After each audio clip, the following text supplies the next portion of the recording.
Hey humans, how's it going? Susan Ruth here. Thanks for listening to another episode of Hey Human Podcast. This is episode 366, and I had a conversation with Sabir Shapiro. Sabir is a writer and a poet, and his company Gang Management works with artists like Chief Keef, also known as Sosa, Little Gnar, Too Rare, and more. He actually mentions a lot of artists in this episode to check out.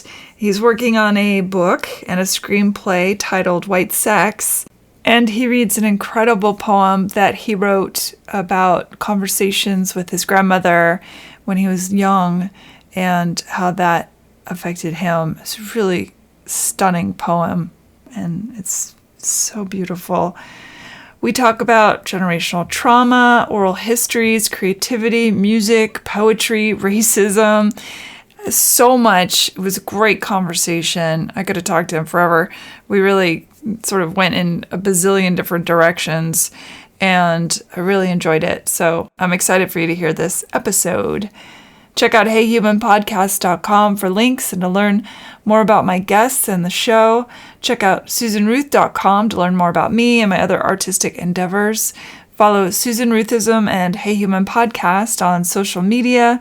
Find my records on Spotify, Apple Music, Amazon Music, wherever you get your music. You can look for the most recent album, All I Ever Wanted Was Everything.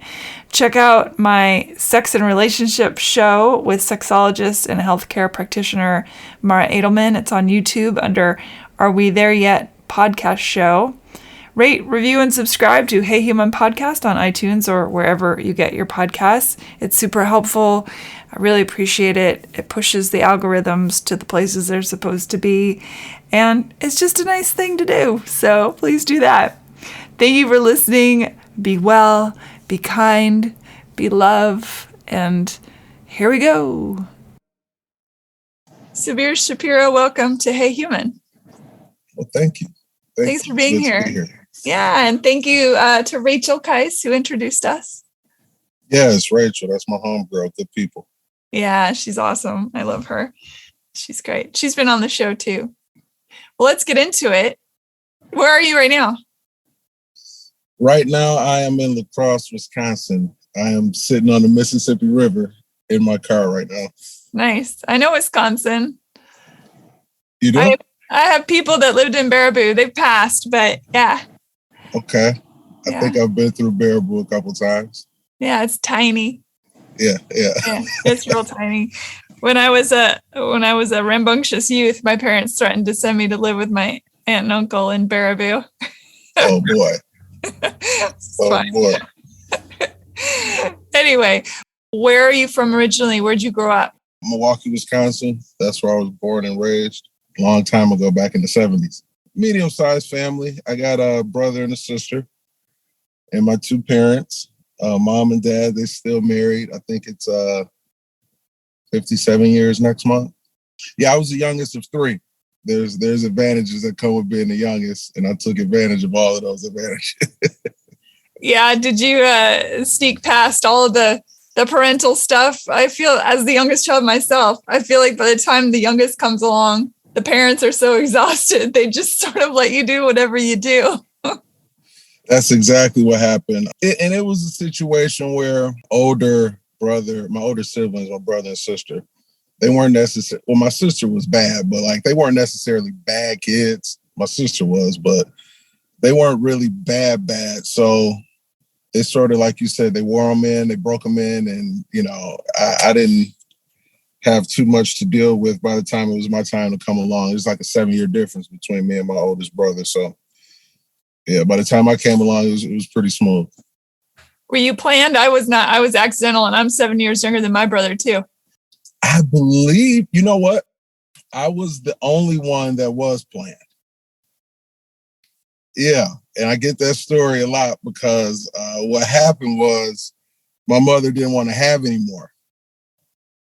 And my grandfather, her father-in-law, my dad's dad, he wanted her to have one more. He said, please have one more, have me a grandson. And that's exactly what she did. And that was That was the actual planning, because she said, I don't want no more kids. I got a boy, I got a girl. I'm fine with that. And he said, no, we need one more. Give me a grandson. And ironically enough, he died on the way to the hospital to see me the day I was born. Oh no! How did he pass? He had a heart attack. Oh my God! What's his name? What's his name? I like to honor the people that have passed by saying their names. Cool, because she named me after him. His name is my Christian born name. His name is Flowers Nash. I was born named after him and my dad, his son. So my full name on my birth certificate was, at one point in time, Royce Riddell Flowers Nash II. That's a great name. Thank you. That's an author's name. Doesn't it sound like an author's name? Well, thank you. Well, here's to Flowers Nash. That is so nice. Thank you. I was born on the 27th. So this was in 73. I just turned 50 a month ago. Happy birthday. And thank you. And I was born on the 27th of April. And that was on a Friday night at 7:11 p.m. And he had talked my mom through the whole pregnancy because she didn't want to have a kid. She did have it because he wanted one more grandkid. I'm sure my dad wanted another kid too. This was before you knew what sexes the kid could. You didn't know what sex the kid was going to be, right? So my mom, how do you know it's going to be a boy? Oh, I know it's going to be a boy. You're going to have a boy. And she said, like they were really close. Like he showed my mom how to drive. He owned a grocery store. So she would, when she was pregnant, come to the store and sit with them all day and help out at the store. He showed her how to cook a little bit, some different dishes and things like that. She said, are you going to babysit if I have a baby? You're gonna yeah, I'll babysit for you. Are you going to change diapers? Yeah, I'll change diapers. I'll do it all. So I'm born Friday night and the visiting hours was over with. So he couldn't come see me the day I was born. So he's talking to her that night on the phone. What does he look like? Does he have any hair on his head? How much do we weigh? All these questions. All right, tell Roy, my father, I'll be out to see him tomorrow. Tell Roy to come get me in the morning. I'm taking my shower and I want to have him come pick me up. I'll be out to see my grandson tomorrow. So my mom, okay, click, hang up the phone. Next morning, Saturday morning, he's on the phone with her. How's the grandbaby doing? Blah, blah, blah. They're going back and forth. Okay, tell Roy I'm ready. So my mother gets off the phone, tell my dad, your dad said come pick him up, he's ready. So my dad leaves the hospital. My grandparents didn't live a mile away from the hospital. And when my father pulled up, the ambulance was already outside. And my father said he got out the car and his brother was standing outside and he said, what's going on? His brother said, Daddy died. So I guess my grandfather had went out to the garage to get something out of his car, had a heart attack right there in the doorway. Ambulance came, picked him up, took him to the hospital. He was in the same hospital that I was in, except for he was downstairs in the morgue. I was upstairs where the babies were. So that's how I came into the world. And then, ever since I was little, that's what my aunts, like my father's sisters and, his side of the family would always say, we got you in exchange for daddy. We got you in exchange for daddy. So kind of a heavy thing to say to a kid, like you were the exchange for the patriarch. How did how did that affect you through your life? Was that something that was always sitting on your shoulders as an honorific, or did it feel more like a burden? It felt more like an honor because my grandparents migrated from Mississippi they were born in the 20s and the teens. My grandparents were. My grandfather was born 1913 and my grandmother was born 1924, I believe it was. So they migrated, from basically hell on earth, extreme, racism and discrimination and all that type of shit going on in Mississippi. They migrated in 46, I believe, 1946, 47. And they went up north to Wisconsin. There was a big misconception back then that, if you're Black, if you leave the South and you make it up north, there's some sense of more freedom or justice or whatever the case may be. And I guess that was because, you went from not being on a farm literally so close to what slavery was as a sharecropper in the field. You went from that to actually being able to get a factory job or a job in a hotel or a job on the railroad line.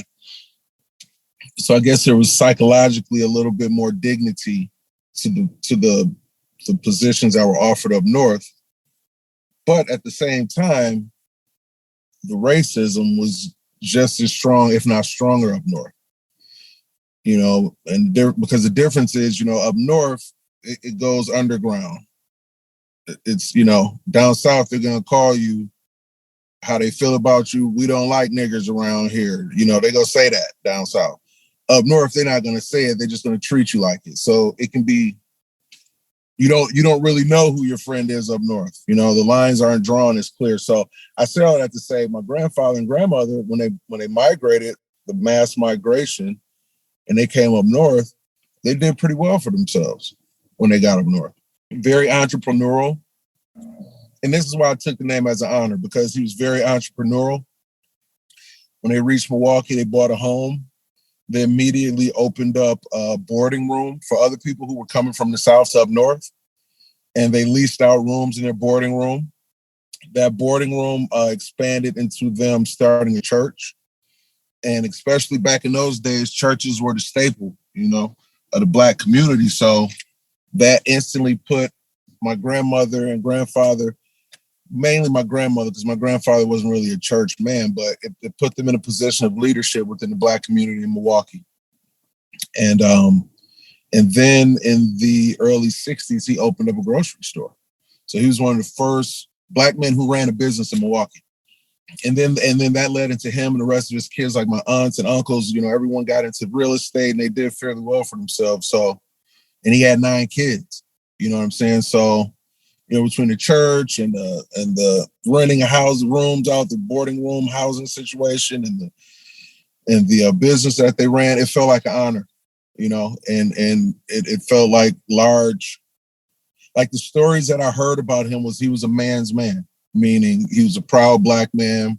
He was proud to be married, proud to take care of his family, proud to provide, proud to be an entrepreneur, and not have to work for anyone. So it was an honor. And creating generational wealth, which is something that historically in America, whites have taken from Black communities. They've disrupted the generational wealth. For my listeners, that's a real important thing to note, that in Black communities that were building generational wealth, especially after the war, especially after the Civil War, but after the World War II, that then having government come in and steal land or not renting out homes or selling homes to Black people, redlining, destroying their property, setting things on fire, drowning out towns and communities. I mean, the history is deep for that. So I want that to be really clear for anyone listening, that it's so important to note that. Yeah, and just to add on to what you said, one of the things that was done simultaneously around the country to Black communities was during the 60s, when we decided as a country to improve our transportation infrastructure. And we decided to build more highways and freeways and things like that. Well, if you look around the country, and I'll use Milwaukee as an example, but this happened in different places in the country. Wherever there was a large concentration of Black neighborhoods or Black communities, those freeways went right through those communities. And I know in Milwaukee personally, that disrupted some 8,000 homes and businesses. People who lost their homes or their business to what real estate calls eminent domain. And that, again, was something that really disrupted our ability to try to build some type of economic infrastructure within the Black community. Yeah, and eminent domain was responsible for stealing things like waterfront properties, which of course today would be so valuable. Exactly. I'm trying to wrap my head around the idea of coming from the South and going to the northern region of Wisconsin, which feels pretty white. That had to have been daunting to try and navigate that in general, because coming from the South, where I think probably community speaking, the communities of Black families and, outreached further, then you go to Wisconsin and suddenly those communities haven't been built yet. Right. Definitely. Outside of the north side of Milwaukee, there really isn't any Black communities in Wisconsin. Especially back then. I mean, now you can go to, Madison, you'll find a small Black community, maybe Green Bay, La Crosse, where I'm at, but it's still very, very small. Did your family keep the stories alive within your family? Like, for example, I've interviewed my parents, right, about their histories, because they've lived their own lives separate from me as mom and dad, right? Like, your parents have their own histories and their own memories. And I know the poem that you wrote speaks of generational pain. And I'm curious to know if your family was open about that, or if it was a family that kept sort of that stuff quiet to protect the kids, the new generations coming. Well, I'm to answer your question, that shit was kept quiet. Like, I'm a history buff. I like my degree. I graduated in 96 from a school in La Crosse called Viterbo, private college. Very small, but I loved it. Had a great experience there. I like history. My degree is in sociology. So I like knowing how societies became the way they are, how the different interactions and relationships between groups, how did it get that way? I love that type of research. When it comes to a lot of what happened in most Black families that I know of, there's so much trauma and so much dysfunction, especially my age group. It's so crazy how the younger, like, I got kids now, and, I got to tell my kids history, because mainstream society is whitewashing history and they're erasing history. And our kids don't even know, the struggles we went through, the fights we had to fight, the losses we've taken, the lives that's been taken from us, the leaders that's been taken from us. A lot of our leaders have been reduced to slogans, and our own people have, and what I mean, our own people, Black people, as well as Americans, but Black people in particular, have no idea of their history. So I was always big on that. So I would always ask questions, and I would always ask my mother and my grandmother, about, where's your father from? Who was his father? Was they slaves? Who owned them? How many kids did they have? Did they get married? Or how many times did they get married? And it'd be so much, like I said, dysfunction, abuse, poverty, hard times, that a lot of times they don't want to relive it. You know what I'm saying? They don't even want to talk about it. So you have to probe and ask different aunts and uncles, and then you might get half a story. Like, I just found out a month ago that I got a great uncle who they had to smuggle out of Missouri because he shot and killed a white man for disrespecting his wife. I had no idea about that. His last name is McCrory. That's on my mom's side. She's a Johnson and a McCrory. And yeah, so, a lot of that shit they don't talk about because they never talked about it even from back then. Like, if we got to smuggle and get Susan out of town, we're not telling the kids about it. We're not telling our friends about it. We're just smuggling and getting her the fuck out of town, because if they find Susan, they're going to hang her and they're going to kill her. So the conversation is dead from that moment, And then you have those few great aunts and uncles who are the outcasts, or not the outcasts, but just the wild cards in the family that don't give a fuck. And they're going to tell you everything. They're going to tell you everything they know, at least. So those are the ones I tried to latch on to and get my good information from as much as possible. This is my big frustration when I hear the rhetoric that says, can we just keep the history in the past and let sleeping bones lie? And I think there's such a danger in that, because by forgetting where we come from, there's, that clear and obvious saying, we're doomed to repeat the past. But also, I think it's such a disrespect to our history.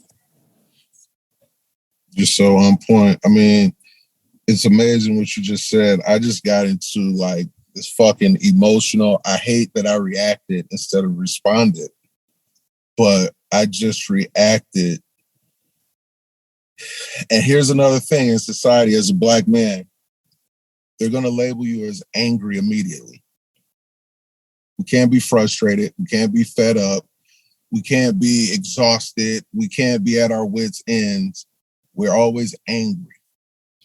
And I was frustrated in my response to someone the other day that basically they're trying to do what you just said. They're trying to erase history as though it doesn't matter. But at the same time, they were speaking, and this is crazy because it was a screenwriter. He's a fairly successful screenwriter that I'm working with. And we were talking about a series that I'm working on that's really, it's really good. And and it's a series based on my life. And I'm telling him my experience. He's white.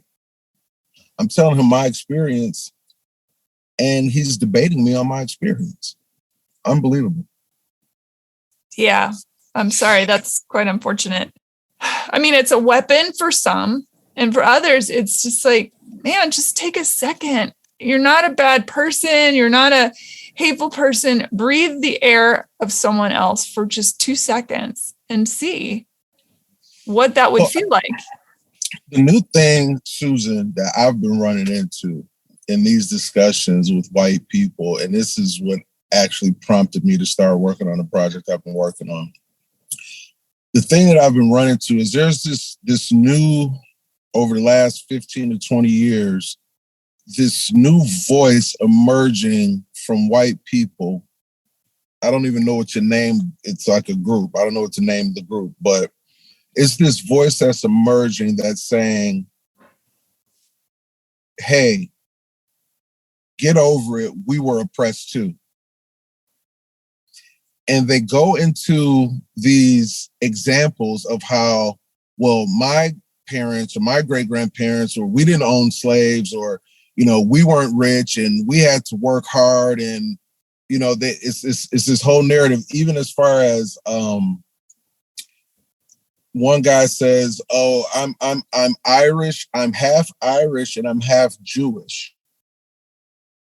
And the Irish were oppressed, and the Irish were slaves also.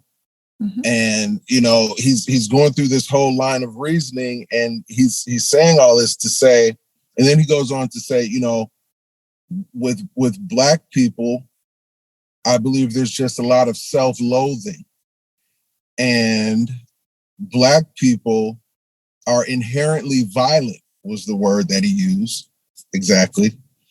Inherently violent, a lot of self-loathing, and basically, quit making these excuses for your condition. And yeah, I know the government, he says, over the last 30 or 40 years was his time range. The government has used race and Black people and race to fracture society as a whole. Like they just picked Black people over the last 30 years, 40 years. We're going to use them and use race. And we're going to subject Black people to all of this stuff. But at the same time now, it's like a self-perpetuating thing, and Black people are just doing it to themselves. So there's this emerging voice that is speaking like, hey, what happened to y'all? That shit is old. Get over that shit. Everyone's been oppressed before. You're not the only ones who've been slaves. It's very dismissive. And it gets frustrating, and I'm working on, because these are things I have to combat daily. Especially in the line of work that I'm in. Like, I just have to combat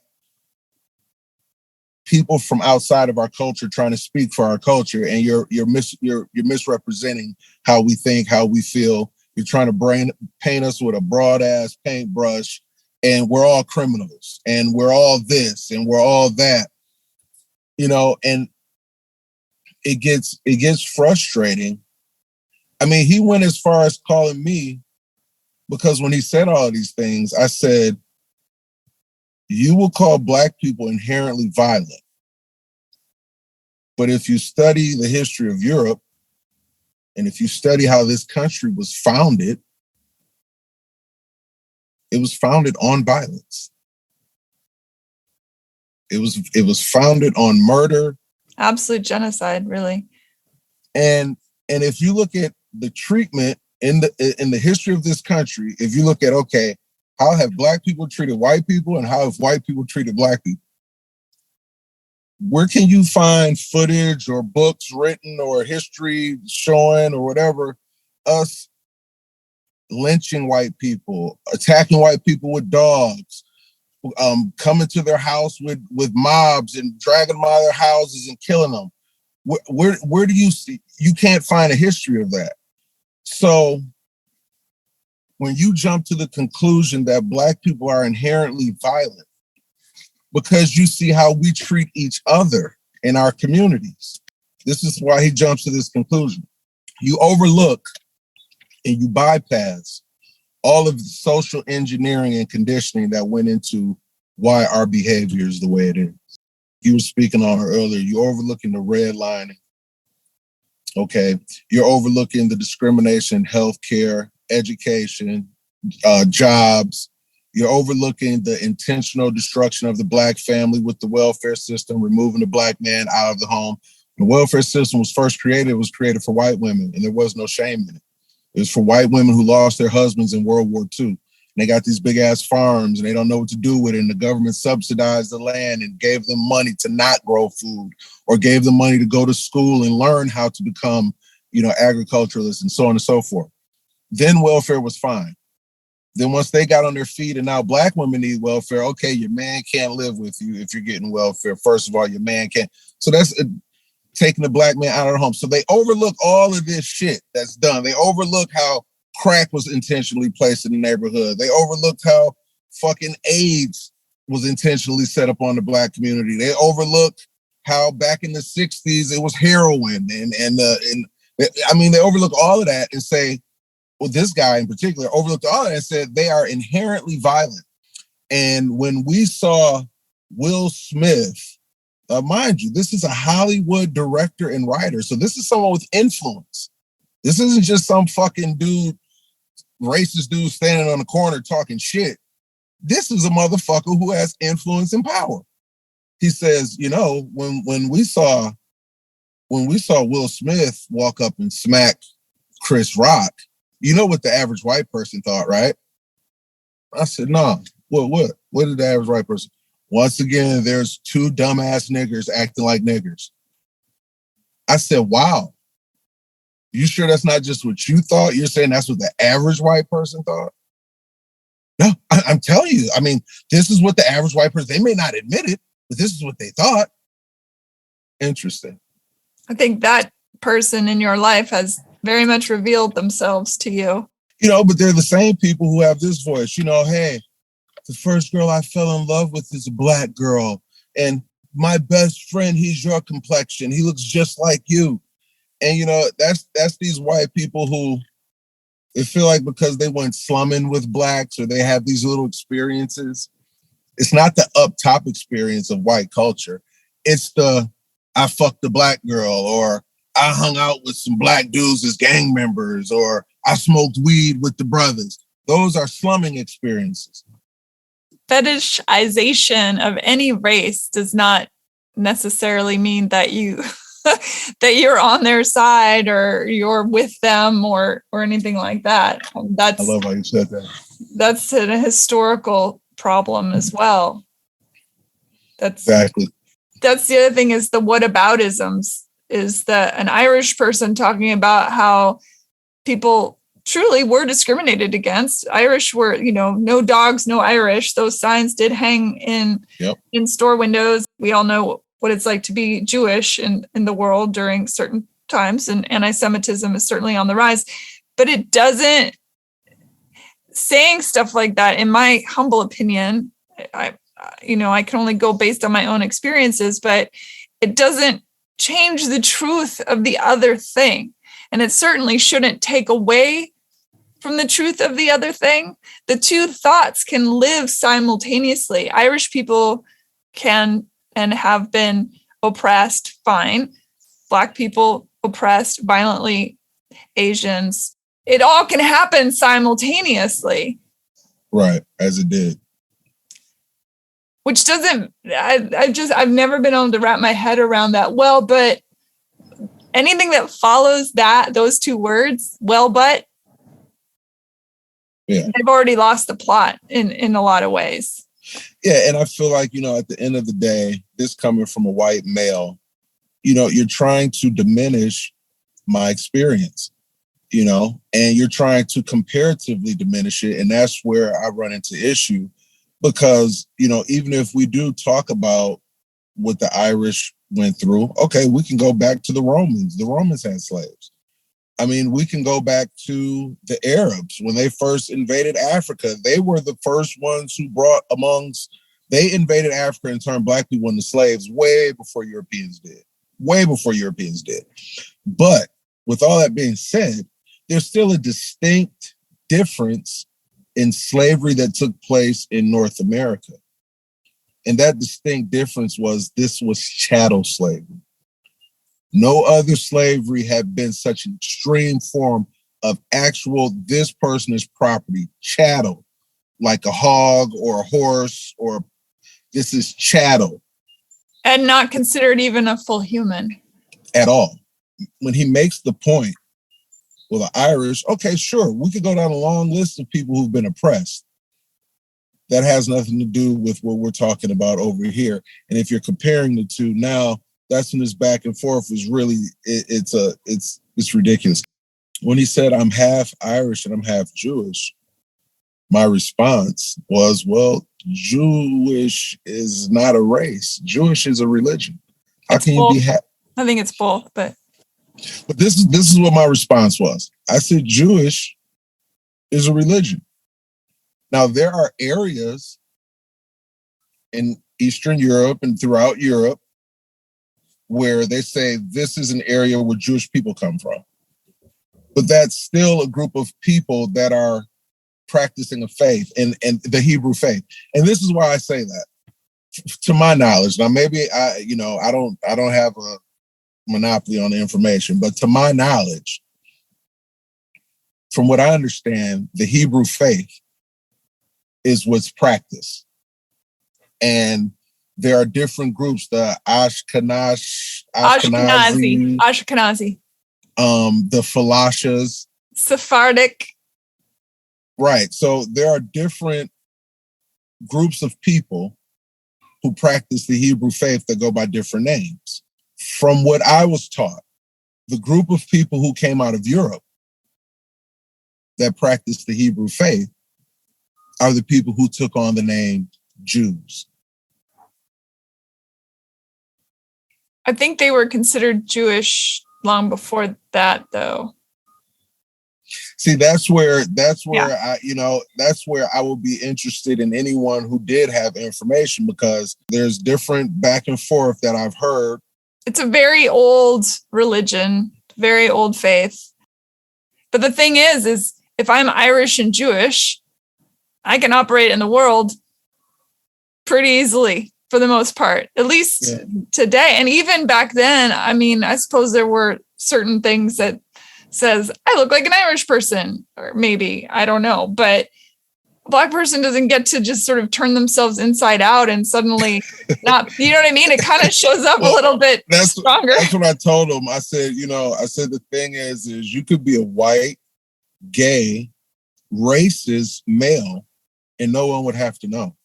And you could still, mistreat people, because you could cover the fact that you're gay up, and you can cover the fact that you're racist up, and, or you can say that you're gay and not say that you're racist. So now you'll get accepted in all of these protected classes, but at the same time, you can perform racist practices because you can keep the fact that, I'm a white, gay, male racist. You can't hide being Black, you know? Yeah, even within the Black community, there's code switching, right? And then there's colored tones that make a difference. One of my friends, Leah. Talk about it, girl. Talk about it, girl. You know what you're talking about. Talk about it. Yes. Her mom and dad, Black and white, and she is definitely, I mean, honestly, she's paler than I am. And so she gets to move in circles that if her skin tone, her melanin had come out a little darker. But you know, and that's the unfortunate collateral damage in the depths of what racism and white supremacy has done to Black people. I mean, Black people, we discriminate against each other. Do you understand what I'm saying? I mean, we have these hangups in our head, you know, and I'm 50 years old, so I'm old enough. I'm so grateful for the time that we lived that I lived because I lived long enough to remember the world before rap music. I remember before rap, and I remember when rap first started. I remember when rap was really getting his legs and going, and then I see where it's at now. And the reason I use rap music is because that's the first time that as a group we've had a voice. Okay? Up until before then, you know, we had our little R&B singers, our little disco and pop, you know, Michael Jackson, Prince, things like that. But we didn't have a voice coming out of our community saying, this is what we feel, this is what we think, this is what we're going through, this is what we're experiencing, this is what they're doing to us. We didn't have that voice. Rap's origins were of a political nature. They were speaking truth to power. And, you know, now, of course, there's a bazillion different kinds of rap like there is with any kind of music. And it just depends on what you're listening to. But the true origins of it. I mean, it was the music of the youth rebelling.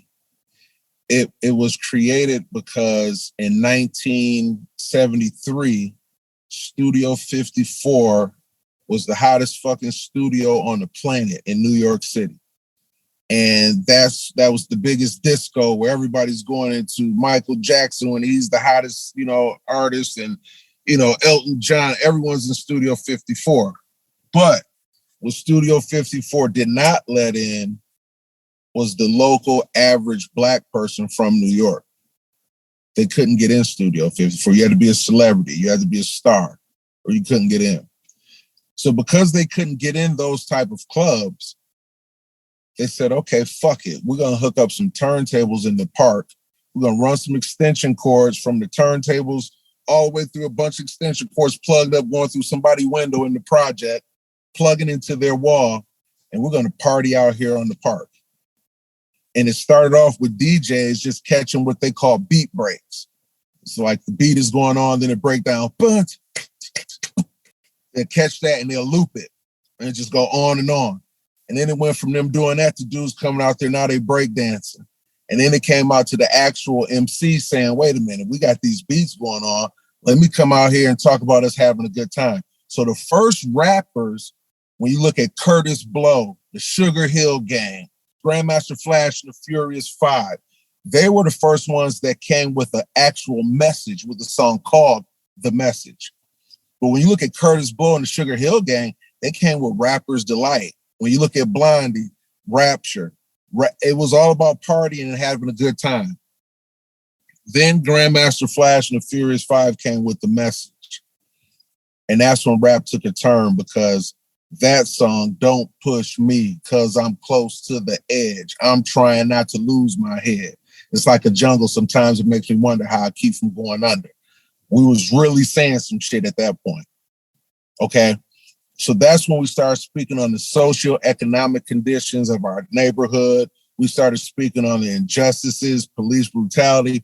I remember when NWA came out with their first album, when Ice Cube and Dr. Dre and Eazy and MC Ren came out with that song, Fuck the Police, and Straight Outta Compton. And I remember how the adults, all they could hear was the profanity. And oh my God, they're cursing. If you play that album right now, it sounds like the most prolific, politically conscious record that you'd ever heard. When you go over the lyrics and listen to what they're saying, when you listen to what Ice Cube, who was 17, 18 years old at the time, what he was saying about how police are treating the Black community and what they're doing to us. And now we're at the point where we're saying, fuck that. We fighting back. We ain't putting up with this shit. You know what I'm saying? But that's what we were raised on. We had Chuck D and Public Enemy. They were everything they did was a political statement. Everything they did. So we were raised, we had KRS-One, we had Eric B. and Rakim, so these were conscious rappers. And then we had the party rappers, LL Cool J, Run DMC, MC Hammer. We can party and have a good time to them. But then we had Tribe Called Quest come along. We can party, have a good time, and learn. Because they're going to give us some Afrocentricity shit. They're going to give us everything.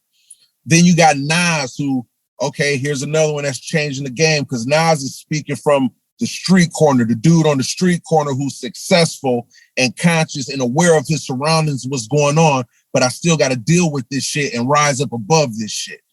But these are my people. He's like the son of Rakim. So when Nas came, this was like one of our prolific thinkers, because this motherfucker's talking about these conditions, but he's maneuvering through it like a king, and he's coming out of it. He's successful and he's winning.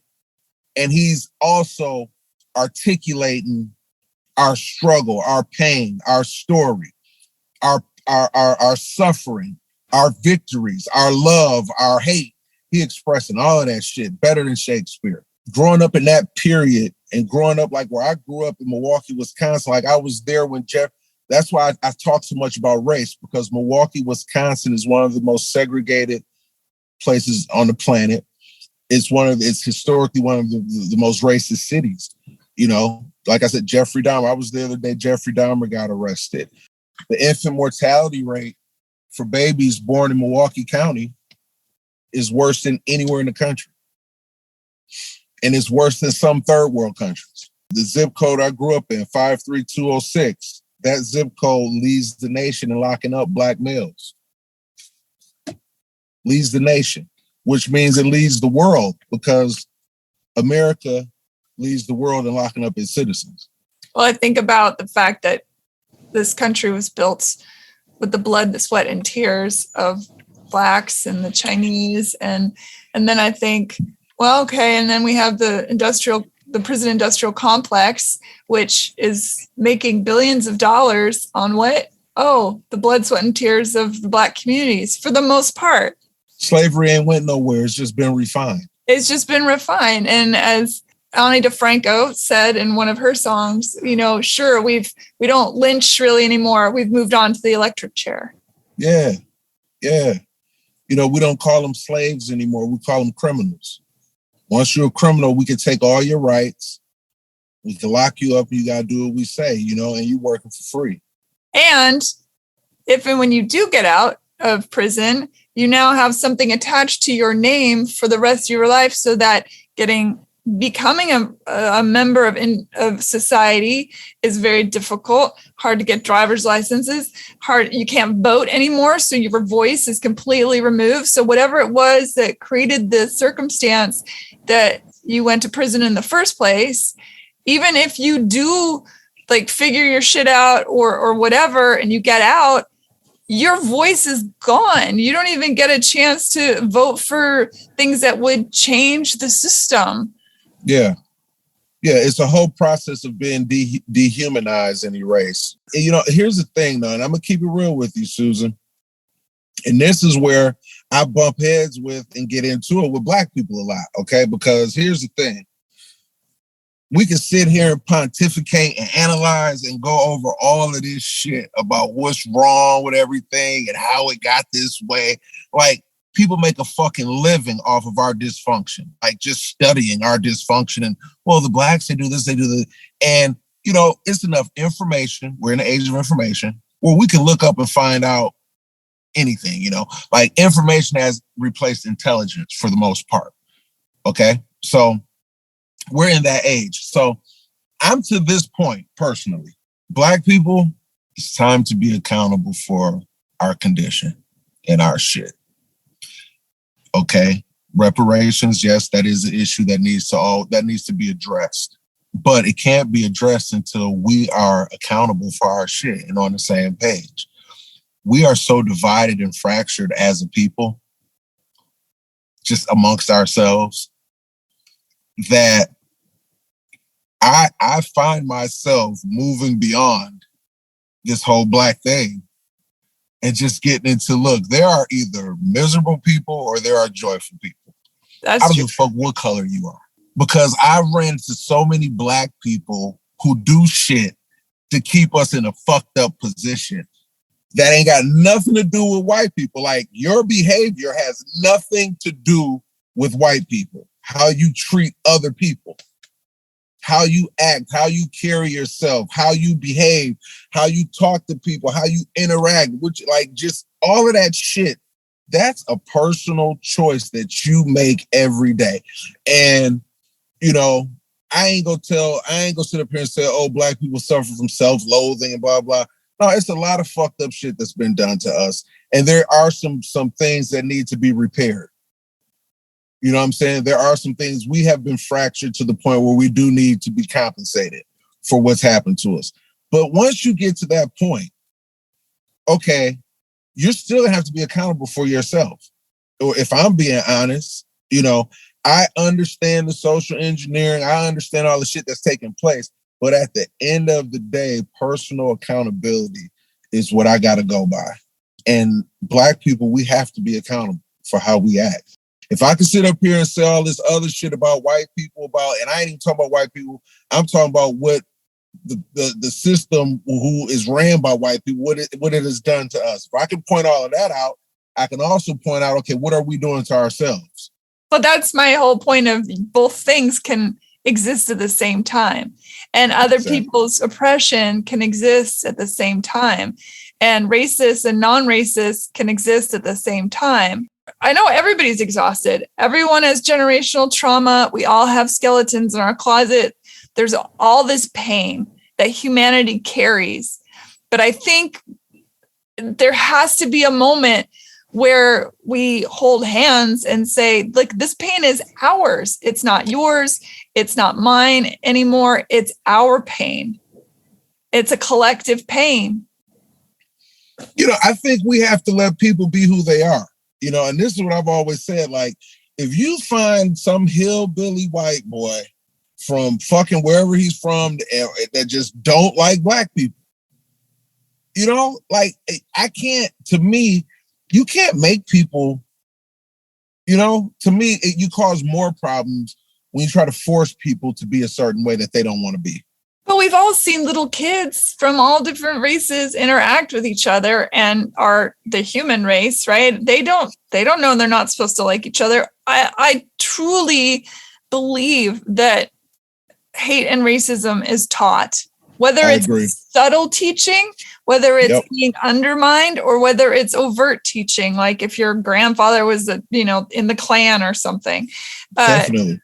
And the poem that I spoke of at the top of this is that, you speak to, hating white people justifiably, from a history where you're descended from people that were treated like shit. And that's something that has to be acknowledged. It's no wonder everyone's running around just like fisticuffs, right? So where do we find the intersection where we acknowledge our ancestors, we honor their pain, but we release our own at the same time so that we can fucking move forward? How do we do that? It goes back to like what you just said about that poem. Like, I don't know if you ever had to watch the movie Roots when you were growing up. We had to watch that movie. I don't know, like that show used to come on once a year at the same time on television. And this is in the 70s and early 80s. And mind you, I'm the only black kid in my class. So Roots would come on, everyone would fucking watch it. And now we're coming back to class the next day. So everyone's fucking looking at me, right? But my reason for saying that is to say, there was a point when my grandmother used to tell me stuff, or even just when I would experience stuff as a kid. Kids can sense what's fair and unfair quicker than anyone. And just the unfair treatment that I would receive as a kid being in all white schools, I used to get so angry. Okay. And then when you look at these programs and you see with dogs getting sick on people from the 60s and water hoses and lynching, it's like, how can you treat people like this?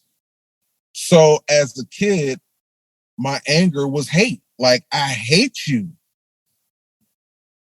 Now, that was me looking at TV and seeing what's going on in society.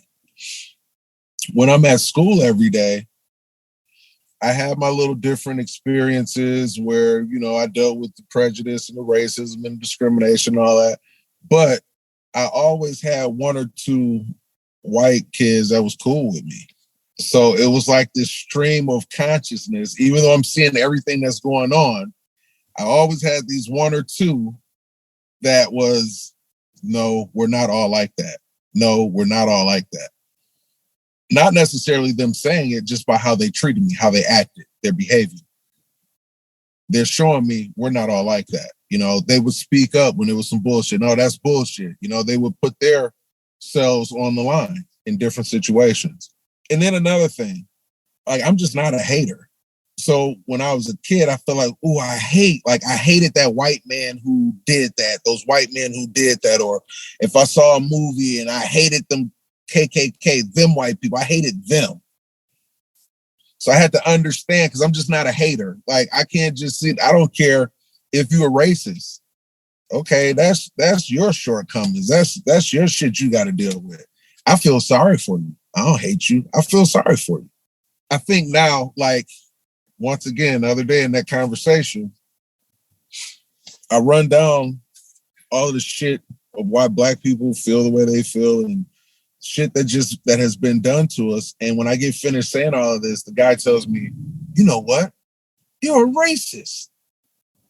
He told me I'm a racist. He said, you're not going to like to hear this, but you hate white people. And I was so frustrated when he said that to me. I was like, man, fuck you. Fuck this conversation. Fuck it. I just got off.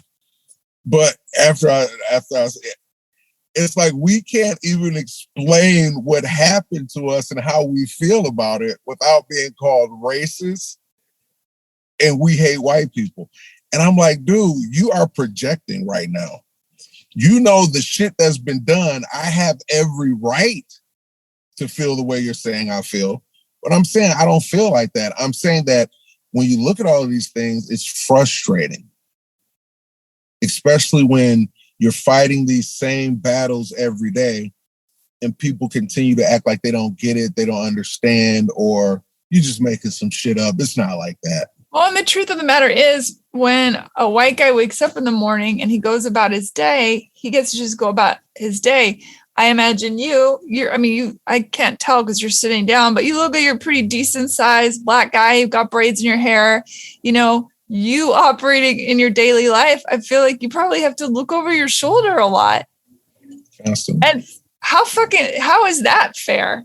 And there's nothing you can do about that. Zero. Yeah. Well, because I have to tame my behavior.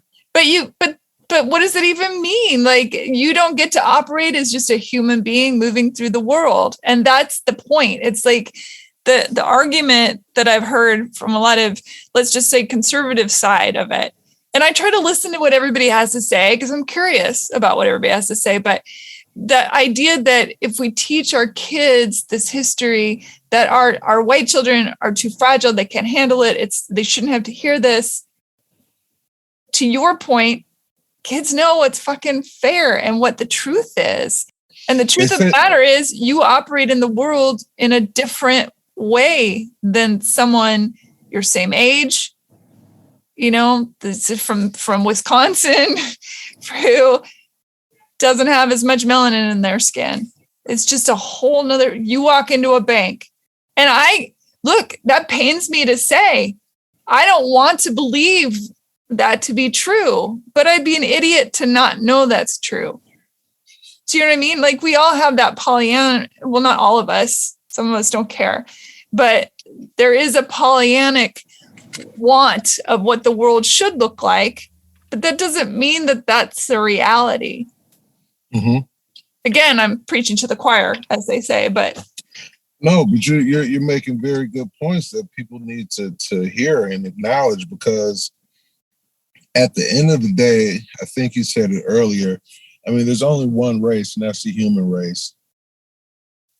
It's hard to not notice race when that's all you've been treated by is your color.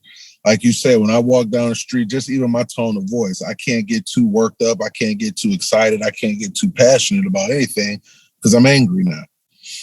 You know, I just can't. But if I'm a white boy, oh, he's really fired up, or he's so passionate about what he loves. They could be saying it the same way I'm saying. But if I said, oh, he seems so angry and he's so upset, you know, so, you know, just the way we have to, and even with the code switch, like, I mean, just having to know how to communicate in different rooms, it's shit that white boys don't have to think about. You can wake up every day, go out and just do you. You know what I'm saying? And, you know, we learn as time go on how to do us in a world that's ran by people who don't necessarily, you know, accept us. You know what I'm saying? So, and it's all good. Like it's like I never want to get it twisted. Like I'm sitting here crying and complaining, because at the end of the day, you know, we all are responsible for ourselves, you know, and we all have to work on ourselves before we call ourselves fixing the larger society. And, you know, we got to get our own selves right and get our minds right and our behavior right and learn how to respond and not react. And, you know, and we have to want for, you know, other people what we want for ourselves. It's very simple, you know. So, and I also am of the school of thought of, you know, the conversation that we're having right now. It's one of those conversations where it's like, I honestly think collectively the social conscious is moving in the right direction. Like, I think the average person do want better. The average person, they don't want to see anyone suffering. They don't want to see anyone struggle. Everyone can relate to suffering. Everyone can relate to, you know, hard times to a certain extent. Everyone knows what it's like to go through these human conditions, you know, and we have so much technology. I mean, like we're talking right now and the whole world can hear us. You know what I'm saying? So I personally, even though I have to deal with these issues, this is why I'm a writer. You know, writing is therapeutic for me because you can get these issues out. You can put them out there on the platform. People can discuss them.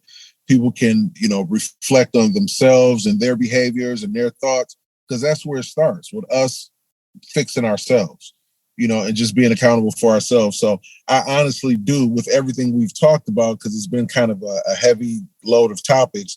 But with that being said, I also am very optimistic about humanity. Because of technology right now, the right conscious thought can switch everything instantly. So I agree with that.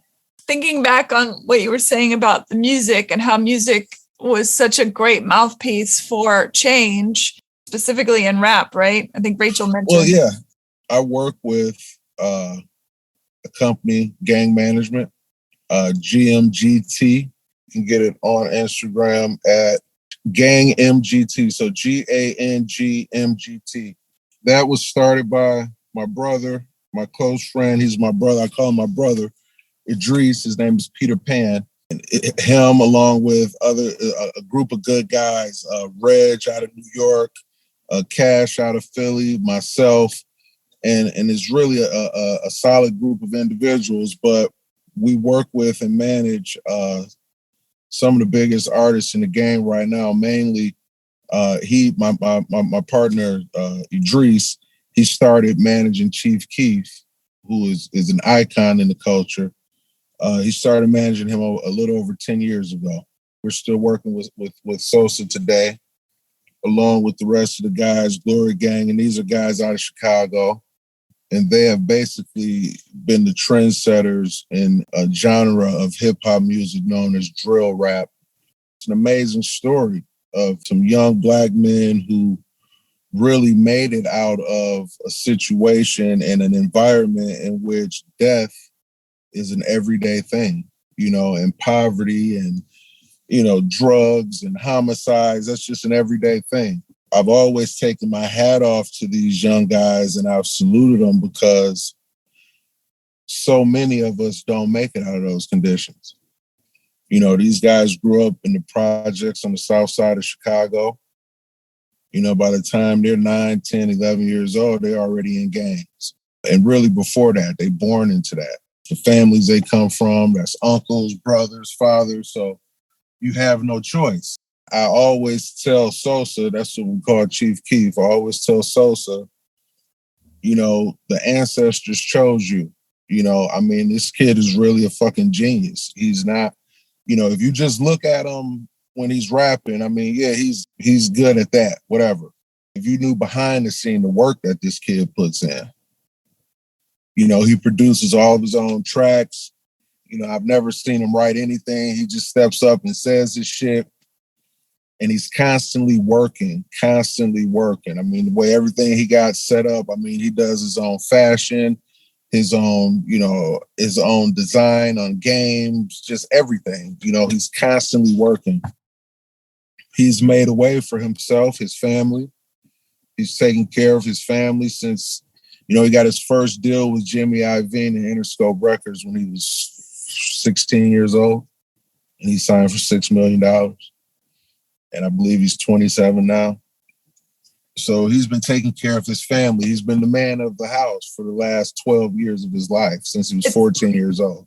I mean, 14, a baby, first of all, it's just so young. 27, yeah. So young still. Yeah. And I read some of his background. And again, that speaks to this thing of being a voice for a particular group of people and being a mouthpiece saying, this is our reality. And then, as you put it, you know, having choices as to, you know, there's like that thing, again, it's that dichotomy of have a choice, but have no choice. How do you deal with that? How do you move through that world?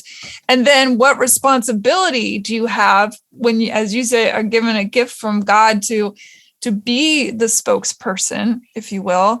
And then how do you help augur change and move the needle along? Well, you know, I think that the thing that is unique and special about Sosa, you know, and I say this to people all the time, at this point in his career, you know, he's more influential, in my opinion, he's more influential than Tupac or Biggie. Wow, that's big. That's a big compliment. Yeah.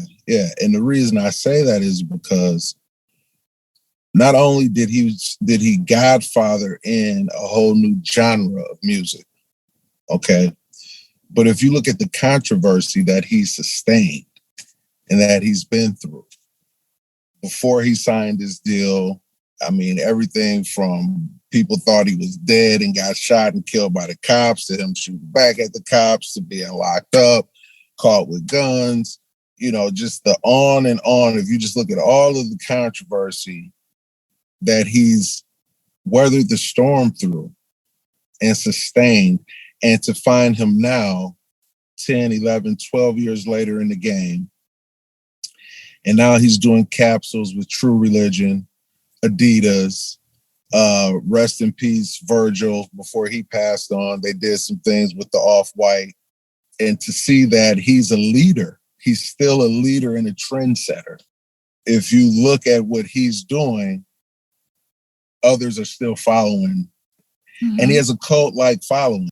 And then all of his friends and his cousins that he's brought along with him on the journey. And like I said, you know, taking care of his mom and his grandma before she passed, rest in peace, but taking care, putting his sister through college, and, you know, just the people, his guys that's locked up that he sent money to in jail, you know, just all of that shit. This is still a boy. He's 27 years old. He's a kid. I got kids his age, you know, so just to shoulder that responsibility and still be here as a creative. With all due respect to Tupac and Biggie, like, I'm not trying to say that disrespectfully, but I'm saying the longevity, the influence, the overall impact of the culture, the creation of an entire genre, you know, and then to still remain relevant amongst his peers. He's always been a leader, never followed type dude, you know, and I respect that, you know. So interesting. That's just my opinion. That's my opinion. Well, of course. I think he sounds fascinating too. Rachel said I need to interview him as well. Oh, definitely. Sosa, definitely. Yeah. And he don't fuck with everybody. So it would be interesting. I don't know if you looked up any of his interviews, but I haven't seen any of his interviews. I only read a little bit on his bio because I knew I was going to be talking with you. Yeah. He has an interview in particular with a therapist. Just look up Chief Keef and the therapist. Okay. You'll love it. I'll check it out. You'll But he love sounds it. fascinating. I mean, it's not like my everyday world I would ever intersect with a rap star, because it's just not the world I run in. But that doesn't mean that it's not somebody I want to talk to. It'd be just so great if, again, we lived in a world where everybody's sort of intermingled all the time. But the reality is that's just not how the world works. But This is the problem. This is why I have a show like this. This is everybody needs to hear all these voices, because it's the only way we're going to see ourselves in each other. And I think this is the solution to the problem, what you're saying, because once again, the technology has allowed us to, press a couple buttons and you can be on with anyone. Isn't that bonkers? And then, I love it. You have intersecting friends like Rachel, who I adore, and, you adore, and we're all one person away from everybody else. That's pretty cool. Really. It's amazing. It's amazing. We have Chief Keef. We have another artist who's one of the hottest young artists coming up right now. His name is Too Rare. He's out of Philadelphia. The number 2, Rare. I mean, this kid is going crazy, like on TikTok and Instagram, and he's always coming up with a new dance and a new song, and the kids love him. So I believe he was up for XXL Freshman of the Year. He may have won that. I'm not for sure. I got to check. We're working with another rapper out of Atlanta named Gnar. So we work with everyone from Angie Stone to Waka Flocka Flame to... Freaking love Angie Stone. Yeah, Angie, that's my girl. I love Angie. Work with her son. I don't know if you know the singer D'Angelo. Of course. Okay, her and D'Angelo have a son. This dude, his name is Swaybo Twain. SWAYVOTWAIN. Swaybo Twain. The name like that, I bet he's a good writer, because you can't take Twain into your name. Exactly. That's a bonkers baby mix. I can't even imagine the level of talent. Yeah, and he's just getting started. He just did a remix of his father's song, SDM. It's nuts. So, yeah. That's some music royalty right there. That's very cool. I'll have to check. Definitely. Will you do me the honor to read the poem? If you don't want to read the whole thing, that's okay. But I would love for you to read the poem you wrote. And could you give a little background as to when and why you wrote it? Okay. Well, I am working on a project. It's a multifaceted. It started off just as a novel. And then I talked to a friend about the novel I was working on, and he had the idea and said this would make a great series. So I started writing a screenplay simultaneously as I'm writing a novel. The story is about, or the novel is about, a story that my grandmother would tell me sometimes, like laying down, like when I was spending the night by her house, and we would just start talking about stuff. And like I said, I was one of those kids that would always ask, like, Grandmama, where you grow up at? Or what was it like? Or, maybe something happened on the news. Like this one story that I'm about to read, the first time I heard the story was I was, I believe, about 8 or 9 years old. And a black man in Milwaukee named Ernest Lacey had just gotten choked and killed by the police. And there was like marches and everything because people were protesting, saying that, the police, sort of like the same George Floyd, the same story, just some shit like that. Like they were arresting him and they choked him to death over an arrest. So I'm working on a project that's basically my life story. And it's dealing with my interaction with as being, you know, a Black person growing up in where I grew up at, and having to deal with, you know, going to school and living amongst just a lot of racism and prejudice and shit like that, just having to deal with that. And in that process, from kindergarten basically through college, that was a situation like I've never had a Black teacher, a Black instructor, anything like that. But throughout that process, I found a connection with white women. And that connection with white women, it led to a lot of like problems within my own family, amongst people that I grew up with, definitely amongst Black women. And my connection with white women was something that caused me to write a book that I'm also writing as a screenplay right now called White Sex. And it's about the taboos, the stereotypes, the issues, the judgments, ostracization, just everything that you deal with as a Black man when you deal with white women. And it also talks about how it affects, you know, me and my relationship with Black women within my family, as well as within the Black community. So what I'm reading about is part of the novel White Sex, but it goes to and is speaking about the psychology behind how America has had this taboo mentality about white women and Black men having sex.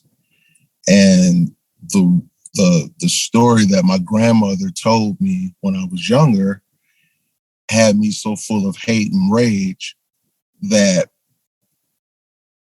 later on in life, when I was a young adult, and I found out how upset white dudes would get when they found out me, and like definitely if it was one of the white girls that they all liked, the popular one or the pretty one, if they found out that me and her had sex or did anything, they would get so pissed. They would be ready to fight me. In some instances they did.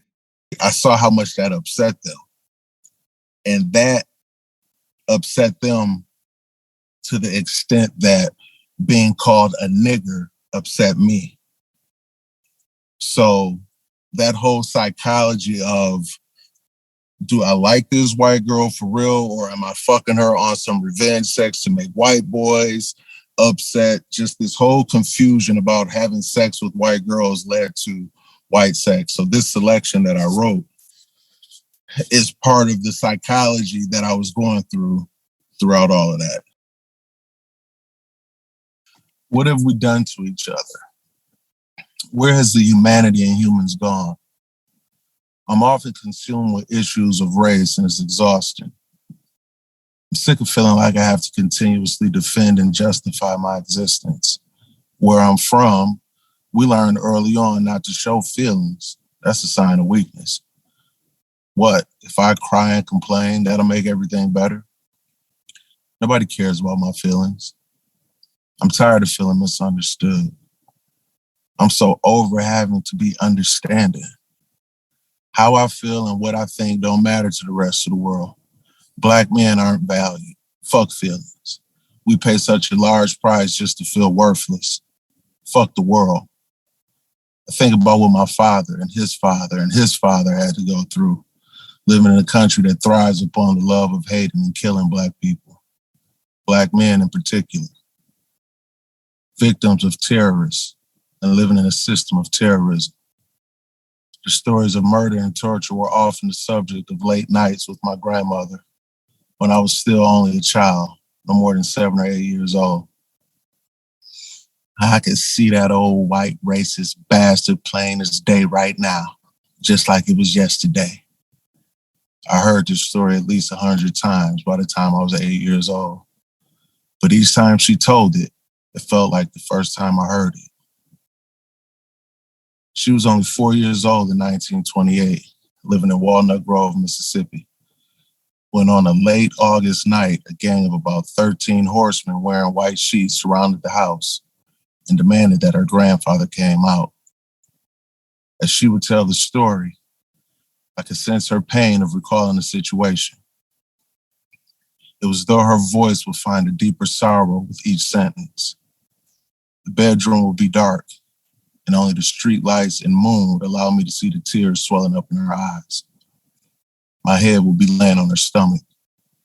For some reason, I love to hear the sound of her voice through her stomach, along with all the other little weird noises and sounds that her intestines and digestive system would make. Her skin would smell like Vicks Vapor Rub, as she used it on her hands to help with her arthritis. The arthritis that came from years of cleaning wealthy white people's homes in Mississippi as a teen and in Milwaukee, Wisconsin as an adult, until she finally saved up enough money to open up a diner. She'd have on her nightgown, and I'd be in my long johns. And she'd tell me this story of watching her grandfather and uncle being dragged out of the house at gunpoint. It's like she never could get over what happened that night. Sometimes I feel like maybe I've never gotten over that night, and I wasn't even there. But it felt like I was each time she told the story. She had to continue to tell the story so we knew what happened and who did it. White people. She recalled how the men in white sheets took the butts of their guns and smashed out the teeth of her grandfather. Her stomach would make a noise of hunger pains, and I could hear the horrifying scream of my great-great-grandfather's cry, like she swallowed the night of his murder and housed it in her belly for safekeeping. She explained how others used the butt of their rifles to smash the genitals of her uncle. She remembered blood squirting out of her grandfather's mouth and landing on her face. I would listen while doodling with the button by her stomach on her nightgown. I would listen with a sense of terrified anger, wanting to kill the white man that did this to my grandmother's grandfather. I wanted to kill, and I was only 7 or 8 years old. What have we done to each other? As my ear would be pressed against her stomach, screeching and eerie sounds that her digestive tract would make would turn into the screams of her grandfather and uncle, both pleading for their lives while being beaten and tied up with both hands behind their backs and ankles together. Trapped in her stomach, screaming from the pain and agony of vicious blows to the head and body. As she would adjust herself in the bed, her old bones would crack, and the sounds of her bones cracking would only be echoes of the breaking bones that cracked in the necks of her grandfather and uncle being hanged by the gang of racist white Ku Klux Klan members. And why did they drag my great-great-grandfather and great-uncle out of the house, beat them and hang them? Because they just found out that my great-great-grandfather had purchased the land that his grandparents, parents, and siblings had been slaves on and worked their entire lives. He purchased it from the lady who was the last living heir of the land, and she sold it to him and moved to the city of Jackson. Them evil bastards killed Floyd and Millie T in cold blood and told us we better get our black asses out of Walnut Grove or there'll be some more dead niggas swinging from a tree. We ain't go nowhere, baby. They was gonna have to kill us all. Papa paid for that land in blood, and it stayed in the family. Nobody was ever charged for those murders, but the whole town knew who did it. Old Calvin McDonald.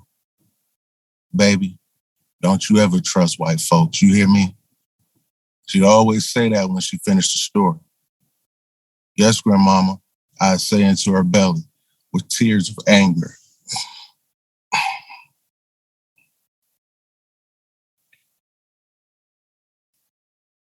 And hurt for my grandmother's pain crawling down my face. What have we done to each other? What have we really done to each other? First of all, that's extraordinarily beautiful. When you finished creating that work, did you read it to your grandmother? Oh, she's not alive. None of my grandmothers are alive. What's your grandmother's name? That this is Lucille Johnson. Lucille Johnson. when we spoke earlier, when we speak of generational trauma, I mean, that you encapsulated it so beautifully and painfully. How do we come out of that pain? Like, how do you, as a kid that was told to not trust white people, justifiably so, with the history that runs through your veins? I mean, that's the thing too, right? It's in our these traumas are in our DNA. How do we take that out and move forward? Is it even possible? Definitely it's possible. Definitely. Yeah, it's just work. You just got to do the work. And this is the work. These things are, like I've read that a million times and I've never got like that, you just have to keep working. You have to work through it. And I don't know. You ask a great question. I don't know. I mean, it's tough though. It's tough. It makes it a little bit easier though when you do talk about this stuff. And when you do talk to someone, I guess that's why therapy is important. When you talk to someone who understands or listens or, those things are important because these emotions can be trapped in you and they can be so suppressed and you could think that they're not there or that you're okay and that you're fine. And then bam, out of nowhere, you can be triggered, So when you find those triggers, just keep working, just keep doing the work and know that it's nothing that you did. It's something that has been placed in your programming at some point. And you have to, keep working on that hardware until it becomes a software. You have to have a new software, go from there. Did you find the answer to your question that you had about what it was about the connection you felt toward white women, other than if you're we emulate toward what we experience, right? That's another reason why representation matters. But for you personally, did you find an answer? Hell yeah. I feel like it's so crazy because I was just talking to my guy about this. He was like, man, I remember when he asked, or I remember when my other guy asked me, like, dude, why you fuck with white chicks? And I used to say it like jokingly because it was a rap lyric that Nas had said, but it was a lyric that was just really resonated. And the lyric was, he said, I got no game. It's just some bitches understand my story. He said, I ain't got no game. It's just some bitches. So I used to say, and they used to say, why you? I used to say, because they just understand me, man. They understand my story. So I used to say that because of that rap line. I used to repeat that rap line. But when I started seriously thinking about it, I mean, that was ultimately the truth. And then I did a deep dive. Like first it started with, okay, for some reason, white chicks just relate to me. Like, they fuck with me. Like, if I explain, like, if we having a conversation, I say, I feel like this, blah, blah, blah. Okay, they understand how I feel. Oh, I get that. I understand, I like that, It was no combativeness. Even if they felt differently, they still would present their different opinion in a harmonious, friendly type way. Being in school, being an athlete, I mean, I was in school and on all white campuses. So just my proximity, that's what I was around. Like, I wasn't at a HBCU. I wasn't at, it wasn't black women around. So that's what was around. But to go even deeper and say where I honestly think the connection came in was, I feel like we were oppressed by the same entity, white men. And that's where we connected and related. I feel like a lot of shit that, especially when I grew up in the 80s, the mid to late 80s, 90s, like, and that's why I always go back to rap music. Like, rap music did a hell of a lot for race relations and fucking interracial relationships. You know what I'm saying? But before then, it was like white girls were told you can't talk to black guys, and we was told you better not bring no white girl home. You know what I'm saying? So, but our oppression, like, white dudes would always do shit to us. You know what I'm saying? And those same white dudes that did shit to us will be the ones that's doing shit to their white women. So now when me and these women are talking about shit and she's telling me about how much Brad hates my guts and everything he said about me and why he's such a prick because he did X, Y, and Z to so and so and so, you know, now Brad's the asshole, you know? Fucking Brad. So that was, I think that was the connection. And I was just always in that world, you know, and then black chicks would be like, oh, you act like a white boy. You know what I'm saying? Or you act like a white boy. So I'm like, all right, whatever, you know, okay, whatever, you know, but I know the first rule of the game is like who like you. So I'm not going to get caught up in what color you are. If you like me, I'm going to figure out what you're all about. And then I think and this is what caused me to write the series. Like my first few girlfriends were black chicks, right? All of them cheated. And I think that did something psychologically. Because I know white chicks cheat, everybody cheat.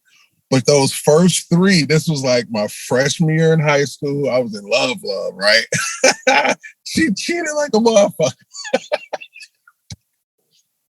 And then the next one was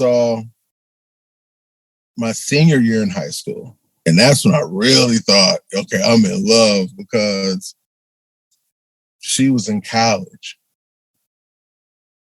And when I graduated high school and chose the college that I was going to go to, she even transferred and came to the college I was at and ended up fucking a dude on my team. This was black chicks. And then look, each time that happened, it was always a white chick there that was understanding. We're shaped by our experiences. I mean, that's just hands down what it is. But you bring up a really interesting point in that women operating in the world also have to have their head on a swivel because they're prey in a world of predators. And that's a really interesting comparison. As a black man, you also are prey. Yeah. Yeah, definitely. And I always go back in history, like white women, they have been the number one aids in helping like civil rights movements, anything where people are being oppressed. White women have always been the ones who stepped up to say, let's help this, because they could always relate, because their men have never treated them as equals. So that's where the whole white sex, what I'm writing, is driven on. And it's because we both had to deal with the white men in that capacity of, you're not going to be our equals. We're going to tell you what to do, what you can do, what you can't do, what you can be, what you can't be, where you can go, where you can't go. We're going to tell you all that. We're going to treat you like a child. And that's where our connection comes from. And a lot of white women, you know, come on, man, there's been a lot of white sex just out of resentment for how white men have treated them. I'm going to go fuck a black dude just because I know you don't want me to. But this is where we start talking about, again, the fetishization of cultures and races. Yes. And that's what makes this exciting to write, because there's so much of that. I mean, it sounds really intriguing. And it's one of those topics where, you know, people whisper in the quiet places these same ideas, but people are scared to say them out loud. Like, what does it mean if X, Y, Z? And for you to understand yourself enough to ask the questions, why am I attracted? I'm attracted to beautiful people, beautiful women, right? But my experience in 91, I'm in North Dakota, and I'm around white girls who've never seen a black guy before. They've never seen black people before. I feel like a superhero. She's like, oh my God, can I touch your skin? That's weird to say to somebody. Yeah, but you got to rewind the tape. This is not all of this woke information. This is 1991. That's like something, things a serial killer says. You know, when I look back, you're totally right. But when I was 18 years old and I'm horny and this girl just wants to do whatever I say do, this is white sex. I've never seen a black guy. Oh my God, your skin is so soft. Oh my God, your hair. Oh, you smell. I mean, and then just to get the conversations and them telling me their background and where they're from and how they was raised and with their dads and, oh, yeah.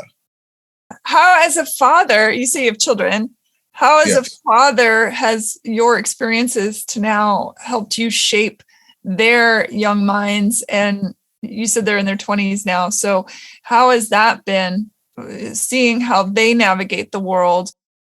Well, I got 3 Black girls. You know, I've always given it to my daughters in the raw. You know, they know their dad. I've always treated them like people that are growing up to be individuals. So I'm going to be your friend and I'm going to guide you. I'm not here to tell you what to do. I think that's the best way to parent. I think a lot of people think, oh, don't be your kid's friend, be his parent. Okay, yeah. Well, one day that parenting, you're always going to be the parent. We know that. But if you don't have a relationship, if you don't have a friendship with your child, and you just come in as the disciplinary to tell you what you can and what you can't do, then they'll get to a point where they're not sharing with you. And I want my kids to always share with me. And I know that they don't belong to me. I was just an agent for them to get here. They belong to themselves. So I always want to leave that space of respect for what they want to do and, you know, and let them know, you know, you have your own mind, you form your own opinions. I'm just here to give you information and give you what I've been through for you to glean off of and learn as much as possible. So, you know, my oldest daughter, she's doing amazing. She graduated from HBCU, Clark University down in Atlanta. She's living in Brooklyn, New York right now. She's just taking her LSAT. So she's waiting on the scores that she wants to get in the school that she wants to go to. I think she just picked one, but I'm not going to put that out there right now. My second daughter, she's just like me. She's a rebel. She made me a grandfather a year ago. So, you know, she's out here doing her thing. And then my youngest, she's 12 years old and she's amazing. Just really a good kid. She's graduating from the 6th grade this week. And she's doing amazing things in swimming. She's gotten some state qualifying time. So I spend a lot of time with her, you know, going to swim meets and things like that. That's cool. Her generation's going to save us all. Let's hope. Yeah. You know, and these kids are smart. Yeah. These kids are very wise. And that's why I'm optimistic, because my 12-year-old, all of my kids, I mean, these kids are so mature and they've seen so much and they experience so much and they deal with, I mean, look, these kids have been through COVID and, you know, all kinds of shit. You know, they're ahead of their time. They're going to make the world a better place. I'm thoroughly convinced. Amen to that. Sabir, tell people how folks can find you out there in the worldwide webathons of life. You know what? I don't even really do too much. I'm on Instagram, Sabir Shapiro, SabirShapiro. And that's pretty much the only thing I've put up. I get it. Yeah, you know. I get it. It goes back, and I always tell my daughter, she's like, Dad, you know everyone. Why don't you put up this? Why don't you do that?